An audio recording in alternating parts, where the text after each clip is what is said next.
2,400 years ago, one of history's most famous thinkers said life is like being chained up in a cave, forced to watch shadows on the wall.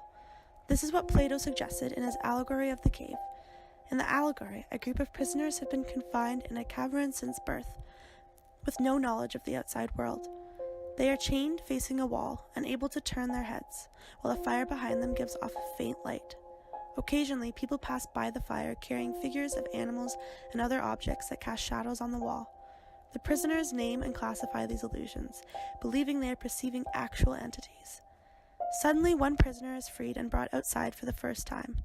The sunlight hurts his eyes, and he finds the new environment disoriented. When told that the things around him are real and the shadows are mere reflections, he could not believe it.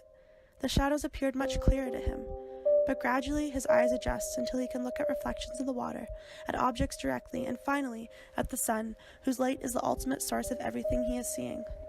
The prisoner returns to the cave to share his discovery, but he is no longer used to the darkness and has a hard time seeing the shadows on the wall. The other prisoners think that the journey has made him stupid, and they violently resist any attempts to free him. This allegory is connected to the theory of forms developed in Plato's other dialogues, which holds that, like the shadows on the wall, things in the physical world are flawed reflections of ideal forms, such as roundness or beauty. In this way, the cave leads to many fundamental questions, including the origin of knowledge, the problem of representation, and the nature of reality itself.